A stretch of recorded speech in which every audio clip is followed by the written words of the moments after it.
Good morning. You're watching Businessworld Live. I'm Danie Laurel. It's the start of the last trading day of the week. We kick off today's broadcast with newly released economic data.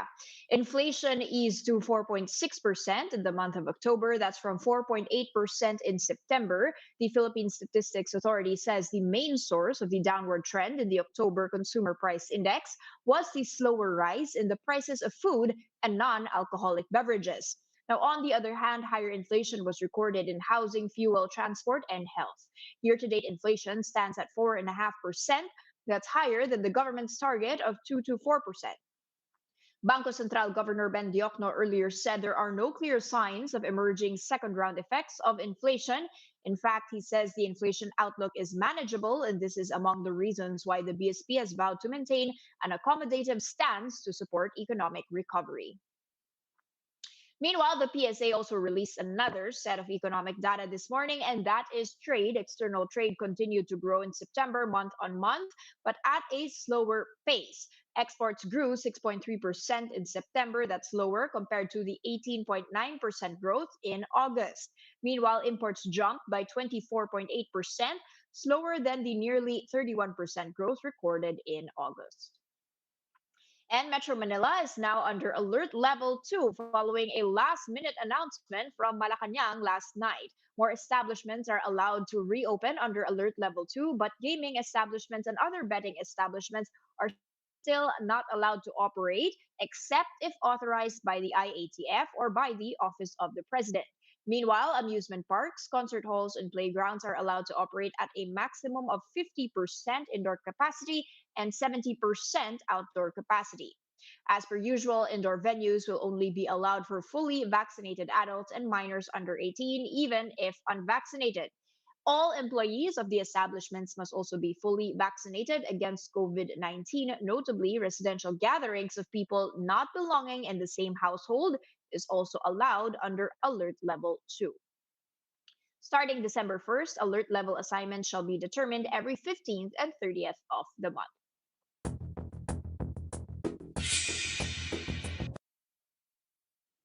Lots going on in the econ space, but also a lot when we go to the equities space. Quick check now on our market open, jumping by close to 67 points. It's close to 1% already in the first 6 minutes of trade. Of course, a lot of good news here for the companies in terms of the reopen. Yesterday, we already rose on the back of the curfew in Metro Manila being lifted after close to 2 years already. Foreigners had already turned net buyers yesterday, and still we are at the thick or in the thick of third quarter earnings. More blue chips releasing today. Let's kick off with ICTSI, up by 4% to 185 pesos and 4 centavos. This, as they mentioned, that their third quarter net income was up 73% year on year to $119.7 million. They did mention that's on the back of revenues in the first 9 months, jumping 24%. Considerable improvement in trade activities, outperformance in Asia, Americas, even EMEA seen, especially as the COVID-19 has eased in terms of number of cases. The economies have reopened, and this has led to strong performance this quarter for ICTSI. Now let's look at Bloomberry, another Razon company, also in the green, up by 4.7%. Now, of course, this is one of the companies slated to benefit from the reopening of those entertainment venues, particularly casinos here. This, despite the fact that they still posted a net loss in the third quarter that was 1.1 billion pesos. However, compared to year-on-year net loss, which was 2.5 billion pesos of a loss last year, they actually cut the losses by 56%. They actually had revenues in the third quarter up by close to 60% to 5.1 billion pesos. Now, moving on to our last source of data here, Metro Bank 9-month net income up 46% to 16.1 billion pesos. This as their provision for the loan losses was 10 billion pesos. That was down by 72%. However, you can see Metro Bank not faring the same fate as the previous two stocks. It's down by 2% to 49 pesos and 75 centavos. I'd also mentioned that their 9-month fees and non-interest income rose 20%, and that the operating costs were up by just 1%. And these trends mitigated the impact of the weak trading income. And still on banks, we do have one player that wants to join in the banking space, and that's, of course, PLDT, which is going to be launching Maya Bank in the first quarter already of next year. Of course, that's going to be focusing on the unbanked and underserved consumers and small businesses. Recall that Maya Bank was granted a digital banking license by the BSP in September, and they will be leveraging on the customer base of PayMaya.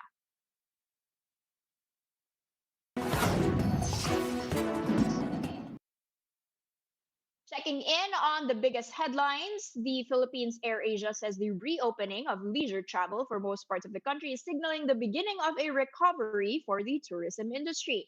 Now, aside from Caticlan, Bohol, and Cebu, leisure travelers may now also fly to Puerto Princesa, Iloilo, Bacolod, Davao, and Tacloban.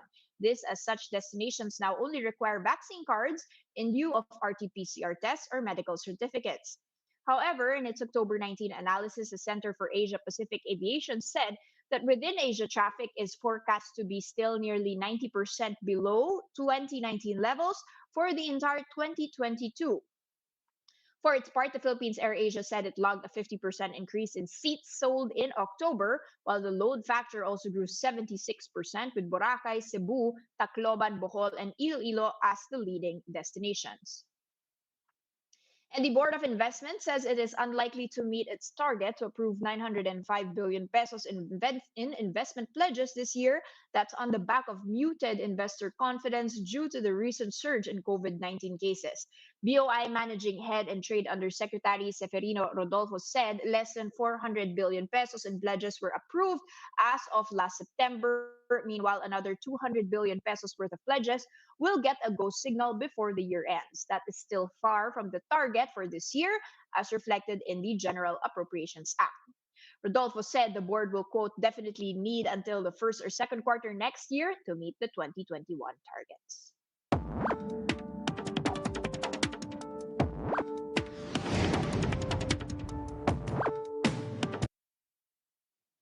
Alert level 2 na sa Metro Manila. You've got cinemas, casinos, amusement parks, gyms, and the kids can roam free. But is there money to be spent as the economy reopens? Here to weigh in, we have Robert Dan Roces, Chief Economist of Security Bank. Good morning, sir, and welcome back.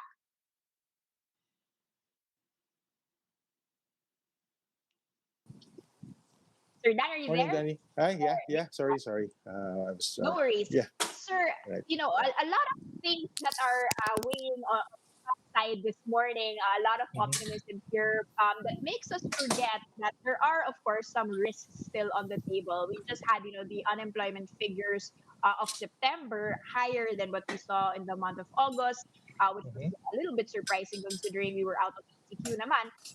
But nowadays, we can see that it's still alert level 2. Can you tell us, how fast is this going to impact the economy, given that, of course, we didn't have that fiscal stimulus in our pockets that we were hoping for? Can people really spend when the economy is reopened?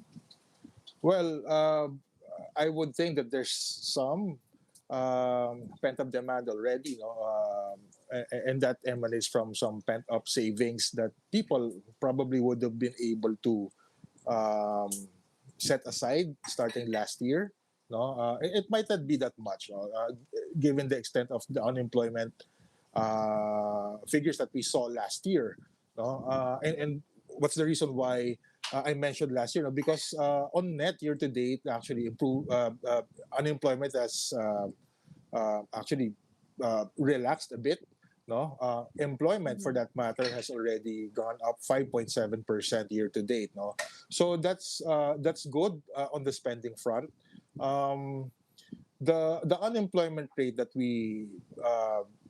was printed for September, no, the 8.9% was quite surprising, considering that it should have gone Mhm. lower. No, and when we took a look at the granular data, we could see that it was agriculture sector that was um, Okay. contributing to the larger contraction. No? Lockdowns is one of the reasons for the losses, but that affected the manufacturing and ICT sectors mostly. But that was exacerbated by the typhoons that we saw around mid-September, no? And that led to around 835,000, if I'm not mistaken, Mm-hmm. job losses for the agriculture sector. No? And given that that sector is the largest employment sector, no, it remains very sensitive to, well, the unemployment rate becomes very sensitive to job losses in the agriculture sector. No? So that's primarily the cause for it. No? So probably steady Mm-hmm. recovery is expected starting with the October data. Now we have manufacturing PMI in expansion at 51 for October. So that bodes Okay. well for the employment uptake in that sector. We have a market also saying that business sentiment has reached a 3-year high as of October, and also so that bodes well to the near-term labor market as well. We also have, the Mm-hmm. start of the planting season, new crop season for agriculture, and no storms on the horizon that could affect it. Hopefully, so that would be very good for employment uptake in the agriculture sector as well. So for the fourth quarter, we're expecting a very good improvement in terms of the labor Okay. market, and Mm-hmm. just announced that alert level 2 will be very good for mobility as well. Okay, sir, let's parse through some things that you had already mentioned. You already said that the PMI did improve markedly, so we're in expansion mode. Can you comment on the recently released trade figures, given that the exports are growing 6.3% in September, but very far from the 18.9% growth that we saw in August? What is going on here? How can we reconcile that with the PMI expanding? Well, the PMI expanding could be mostly locally driven. That's inventory build up for the holiday season, and it's traditionally a very high quarter for output, no? Because most manufacturers will be in output mode in preparation for the new year. No? However, as you correctly pointed out, exports could probably be getting hit by the port congestion that we're seeing globally. Um, uh, Mm-hmm. it's a very bad situation. If we take a look at the port congestion index, um, uh, Okay. that should clear up later on once the trade side gets its groove back, so to speak, in terms of Mm-hmm. servicing the supply chain. No? But as we're seeing in the US as well, the producers price index, or the PPI, is already at record highs um, since the data has been recorded. No? So that's also creeping into the major economies as well. So that's actually affecting that could be affecting our export side. Okay, so hopefully will be eased in terms of that. It's not necessarily because of the lockdowns anymore. We have domestic demand, as you mentioned. It's just a bottleneck in terms of the ports. Sir, what about inflation Okay. and the fact that we're easing, of course, but Mhm. still way above the target band of 2 to 4%. Do you agree with Governor Diokno's statement that he does not see second round effects here? We're not going to be seeing second round effects. We're going to arrest it in the first round. These are all supply side driven. But what about the oil story here? Will this not have an impact, on the transport sector, and of course that's going to spill over into possible second round effects? Yeah, well, second round effects haven't been instantaneous, no, for the most part of the inflation history that we have. It takes some time to creep in. Um, Probably once, well, assuming that the second round effects that the governor is referring to is about wage hikes and also fare hikes. No, Mm-hmm. fare hikes could likely come later on once the full effect of an oil price increase sets in. No, we're already seeing that, and there are already calls from transport sector, no, to raise Mm-mm.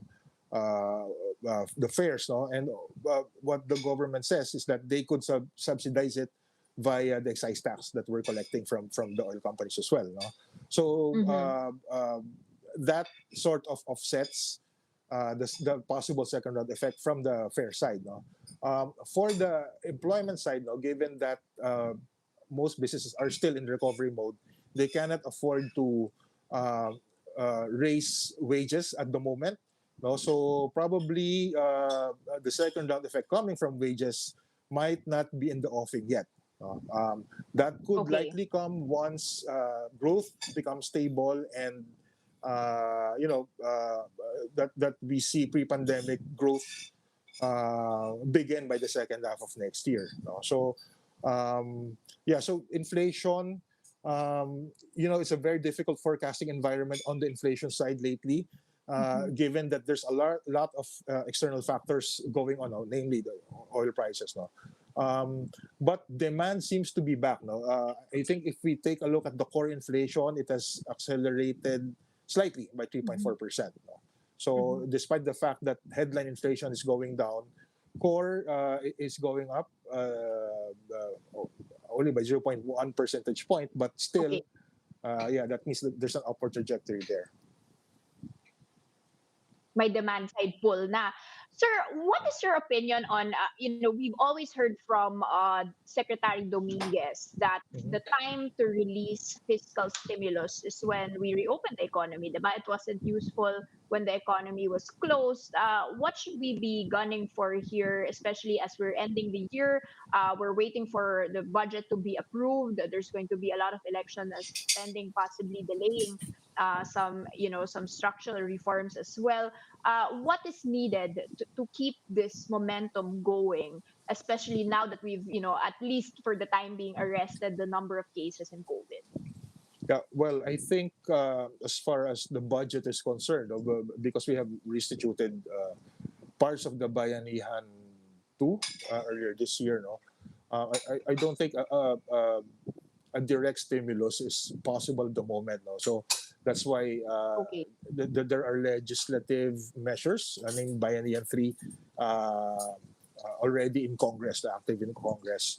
Um, uh, the timing of the passage could be very difficult given that we're already in the final 2 months of this year. No? So any and Mm-hmm. all fiscal stimulus should be uh, supported until the first half of next year. No, mind you, like what you said earlier, no, correctly, that we're still not in the clear. No, we're still alert level 2 is still alert level 2, no? Meaning the pandemic is still around. No? And the risk is for Okay. another round of surges, no? After the Mm-hmm. holiday season. So it would be prudent for us to be able to build up our war chest in terms of the fiscal stimulus um, Mm-hmm. spending that could be programmed into the budget as well. And could be supported by a legislative measure, no? I.e. Bayanihan 3, no? Once Mm-hmm. Congress assumes after by next year. Um, it would always be best to complement the current monetary policy levers with a fiscal stimulus approach. No? Mm-hmm.